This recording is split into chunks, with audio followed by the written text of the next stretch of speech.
A morning commute to London that could so easily have ended in disaster. This Avanti train was derailed heading south on the West Coast main line near Shap. It hit the landslip you can see lying on the left-hand track here, going at about 100 miles per hour. This is the moment from on board the train. Our control are still formulating a plan for having the rescued. As emergency services are on site, we do have further information as to what actually happened. We have hit a landslide, so there's been a landslip due to the heavy rain that we've had over the last couple of days. Passengers described what happened. And then there was just a big, don't know what happened, just a big jerk. Yeah. And then, because I was asleep, and then I woke up, and then it was just a big loud noise, really. And then, there was a struggle, a noise, I was awake, there was panic in the carriage, and I didn't think much of it, but then the staff started running through, checking if everyone was okay. I was just sleeping, there was a big screeching sound, and then it just came to an abrupt stop. And then the power went off and the lights were off, so yeah. A lot happened very quickly, but I'm just glad that everybody's okay. And even the driver, I spoke to the driver when I was coming off the train.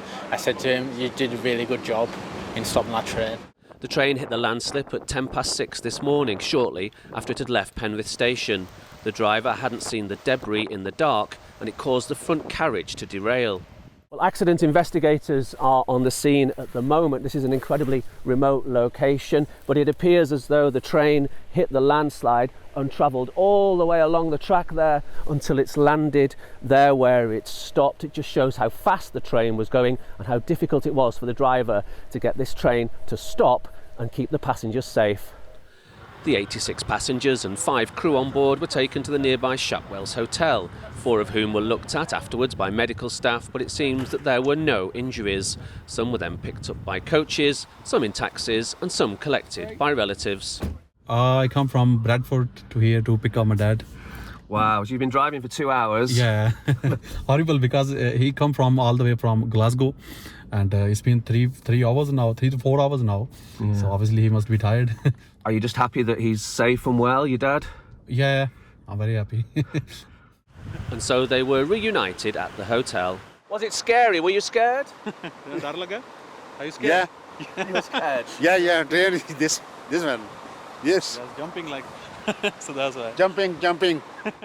For some, this incident will have brought back memories of the fatal grey rig derailment 18 years ago, which was also on the West Coast main line and just a few miles further down the track. Clearly a very different set of circumstances. What is pleasing is incidents of this nature, particularly on Britain's railways, are exceptionally rare. We do run a very safe railway. We have very robust guidelines and processes for managing our earthworks and structures risks alongside the ever-changing risk of extreme weather. However, on this occasion, it seems rain and wind have caused parts of the bank near the track to give way, something that is now being investigated by a team of rail experts at the scene.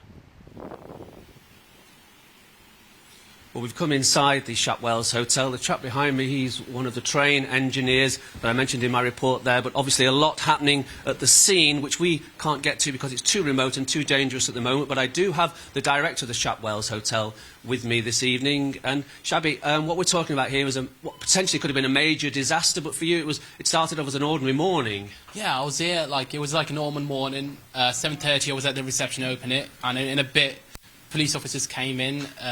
Is that all right if people come in? I said, what happened? They said there was a train derailment, and I said, that's all right. Is anyone injured? They didn't know. They said no one's injured. And an hour or so, everyone was here. No one was injured. That was a really big relief. So, because everyone was soaked wet, we gave them towels first of all, and after that, gave them tea and coffees, and then breakfast because it was morning, And you were obviously happy to do that because it was what could have been a terrible emergency and people were in need. Yeah, people were shocked. But after the incident, they were really shocked. They had the skin got peeled and they were pretty shocked. So I tried my best at Shap that, we just wanted to, all the staff here, we just wanted to get them calm, not to get that stressed yet. Lovely. Thank you very much, Shabby. As I say, the director of the hotel here. So some of the engineers are staying here overnight as they work on the train to get the West Coast main line open. Of course, a vital link in the train network in our country. That's Matthew in Shap. Thank you very much, Matthew. It sounds like the passengers stayed calm and the staff at the hotel was splendid. Yeah. Well, just as we've been hearing there about the derailment, it has caused chaos along the West Coast main line. Avanti trains run between London, Euston and Glasgow, while TransPennine operates from Manchester and Liverpool. And our reporter Kate Warby is at Carlisle train station now. So, Kate, how much disruption do you think this is going to cause going forward?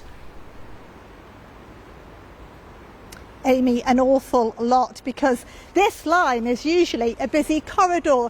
It connects passengers travelling between England and Scotland, but take a look at it tonight, completely deserted. And this is why all day there have been no trains travelling north of Preston, and trains travelling south from Glasgow and Edinburgh have been forced to stop here in Carlisle. Now, as you say, both Avanti and TransPennine Express use the West Coast main line. They run services to London, Liverpool and Manchester. Passengers instead today have been using replacement buses to get to their destinations or making their own way. At places like Oxenholme Station, similar scenes to here, deserted tracks. And Network Rail say engineers are on the ground now trying to clear the line at Shap.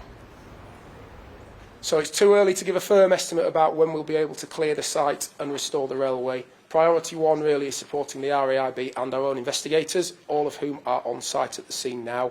Once the scene evidence has been captured and secured, we'll be working 24 hours a day to clear the scene. The first job will be to re-rail the train and remove it from the site. The second will be to restore the infrastructure. But we're hopeful within the next few days we ought to have the railway up and running again. The main message there, as I say, is check before you travel. Well, that interview was done earlier today, and since then, Network Rail have now just announced that tomorrow there will be no trains north or south between Preston and Carlisle. It therefore means more disruption and replacement buses for passengers. Got up early to get the 9:30 train, and then it was cancelled. So how long have you been standing waiting for a solution then? A few hours. What's been your sort of reaction? Has this put a bit of a dampener in your day, or have you not minded? Yeah, quite annoyed because we planned like a nice outdoorsy trip and we have to miss some activities. Oh really? What was it you were doing? Just like this place in Manchester doing like hiking and things, and it's only for a few days. What is it you're waiting out here for at the moment then? A taxi to get me over to Preston. You're waiting for an accessible taxi for your wheelchair? Yes. And how long have you been waiting for that? Oh, it's got an hour just now. So it's not the end of the world for you, really? No, of course not. It's better than 3 hours. And yeah, obviously, what was your reaction when you heard about what had gone on, the derailment? Well, these things happen, innit? That's life. A landslide anywhere. Quite disruptive. I was supposed to be home by now, but my papa lives nearby, so he's given me a lift home. Bless him. Basically, trying to get to MacDougall. He's saying trains are cancelled to phone a minibus to come down and pick us up. So how many of a group are you? 16. And what were you doing down in Carlisle? Done racing. Was there not a replacement bus service available for you? Didn't even look at that, to be honest with you. Didn't inquire about that. No, I just done what we done. Like we just phoned my minibus driver, and he's coming down to pick us up. Oh, it's a minibus driver that you know? Yes. He's a guy we know. Like we hire him quite a lot. So free of charge? No, we'll have to pay. And talking of money, in situations like this, if a train journey is cancelled or delayed, passengers may be entitled to a refund or compensation. Their tickets also could be transferable onto other routes with other operators. But tonight, disruption, we know, will continue on the West Coast main line tomorrow. No trains will run between Preston and Carlisle. And it's clearly a very big job to get this West Coast main line back up and running again.